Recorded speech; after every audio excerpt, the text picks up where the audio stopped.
when not in the country than in. So he gets the importance of big international report. How did you? Why wasn't it a good idea to merge the Washington bureaus? What did you argue?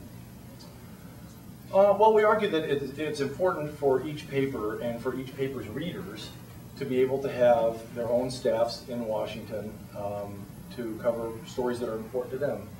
There are certainly a lot of big stories like the war and the Pentagon and immigration that are important to all of the Tribune papers, but there are different, we have different needs than Chicago does of DC, and there have been several other news organizations, including the Knight Ridder model was the biggest, where Knight Ridder, they had their big papers in the old days, which would have been the Miami Herald, Philadelphia, San Jose. They collapsed all their bureaus into one, and it was kind of a great experiment, and it didn't have very good results.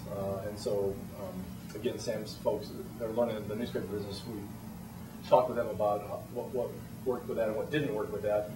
And what you end up with is you have a bureau that's trying to serve too many masters. And in the Knight Ridder case, you had if you're the editor in Miami, you want something out of the Pentagon guy that the guy in San Jose is trying to get his attention to the same story and get it pull in different directions. So, so we're trying to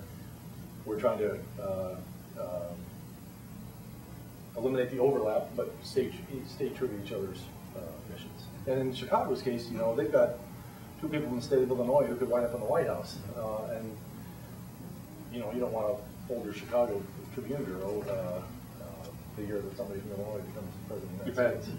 I have a question over here. Yeah, Stephen Graham. A couple things. How are you going to cover the campaign coming up for the fewer reporters?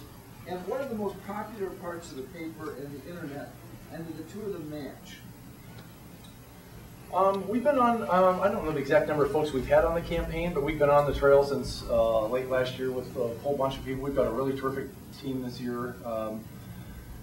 And we're going to stick with the two Democratic candidates till somebody folds a tent, and we'll be at the conventions, and we've got a plan we're putting together for the fall. I mean, this is the biggest and most historic presidential election in 50 years. I mean, this is the best story going, by a country mile, and so we're going to continue to staff that heavily and stay all over it. The most popular parts of the paper, well, there's a whole bunch of them. The A section is where all the reporters want to be, and for whatever reason, that seems to be where all the advertisers want to jam all their ads in there. We have the best sports section in the country, hands down, and that's a really popular spot. I think the California section is improving by the week, and you're starting to really see us. Our new features have been introduced, including my favorite Out There, which talks about, it brings you a little slice of Southern California that you may have not crossed over. Pass over ever, if ever, or infrequently. Scott Gold is writing. Food section is really popular. Calendar is popular. Travel is very popular. We're getting really good early feedback on the image section that runs on Sundays. I'll probably forget somebody here and get in trouble tomorrow at the office for forgetting to mention that. How do you feel it worked out combining the book section and opinion on Sundays? That was a fascinating experiment that a lot of people were against, myself included. We glued two sections together that, as a way of addressing a cost-cutting problem. The first several months after that, the readerships of those sections plunged. They went under 10%.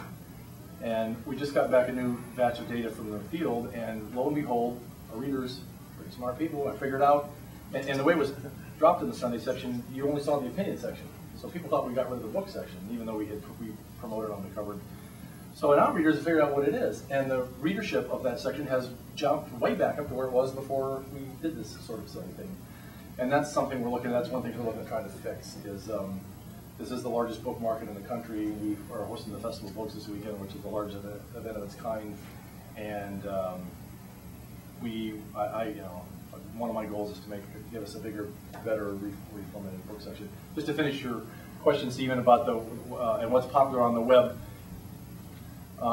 They shouldn't be similar. I don't think they should. There are different channels for different audiences, but there is an awful lot of overlap. I was telling some folks out in the hall beforehand that any story about the Lakers is a top 5 most read, even in the middle of the off season. If we have a training camp, briefs, that story winds up in the top 5 most viewed, most emailed we don't understand it anymore. We don't even care. We're trying to figure out how to stick Lakers in every story we write. So there's that. There's some really nice affirming. The web has given us this tool that we've never had. We've had for several years. We haven't had for most of our history, which is an instant read on how the stories are playing. And it's very gratifying to see some of our enterprise stuff that we think people want to know about get huge pickup. The campaign stories have all been gigantic, and even some of the stuff that people might think are really esoteric, but one of our top 10 stories last year, and these are ones that pick up more than 1 million page views, was a story by Megan Stack, who wrote a column 1 about what it's like to be a woman from the West and living in the Arab world. That was like our number 6 most viewed story last year, and that wasn't something any of you could have come in and said, I want to read a story about what it's like to be a woman. And it was something that as she was moving from the Middle East to Moscow, she wanted to finish off that part of her coverage and just wrote it. And it was the thing that we were trying to figure out how to replicate actually online is the serendipitous nature of the paper, where you find things in the newspaper on a daily basis that you didn't even know you were looking for. You find interesting as you're flipping from page to page. And you don't get that experience on the web. It's very targeted and very narrow. And that's one of the things that ourselves and a lot of news organizations are trying to figure out is when you pop up something on the web page, we're trying to figure out ways to replicate that serendipity so we can keep you on the site longer and have you surf around. And so we're messing around with it. Well, it's all hands. Amy? Hi. I have a couple questions that are short. One is that, to me, your feature section, outside of the home section, those things, the calendar section, is to me just a phone book of reviews, which doesn't interest me at all. And that many feature sections across the country are different. They run these interesting features, like the Stack piece, which I blogged, which was a great piece. I love these pieces. And I'm wondering if that will change. And also, I don't know if you know this, how heavily every word, there's sort of a prissiness about language in many dailies, but especially, I can't even say because I'm not allowed to tell where I got this, but your comics. Not USA Today. No, we like that. No, your comics, I mean, I know John Carroll had this no funny headlines edict, and your comics, the stupidest stuff is edited out of comics because I know all the comics people.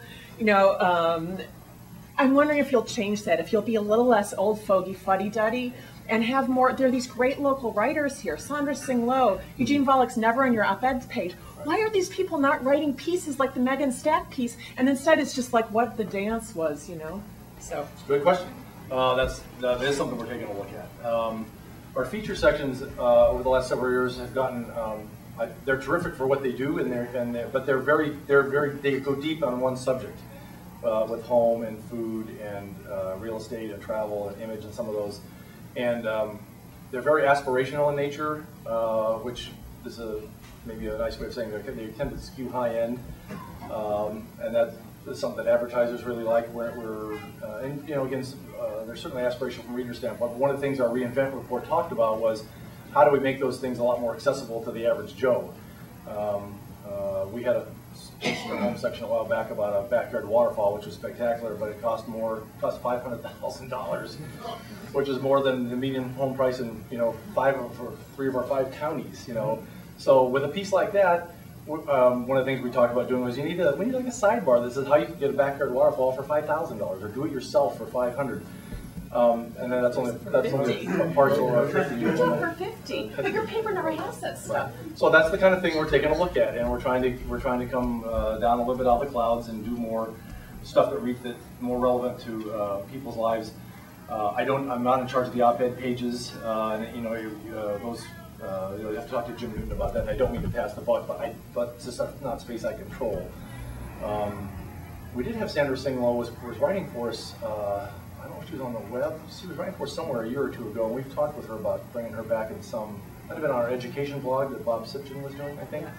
So we've had on and off talks with her about bringing her back in, and we have talked about, and especially with the downturn in the economy, this city is just full of great writers. I mean, I don't know if you're. Can I tell you one more? Larry Miller. He writes for the Weekly Standard sometimes. We gave him a press club party. He's an amazing writer. There are probably, I can name 50 people like that off the top of my head who are not beginning writers, who are great people who do the occasional piece for you that I would read, that I would blog, but those pieces aren't there. It's just the reviews, and you run these sort of pieces from people about their date occasionally that are very boring and they're not very good writers.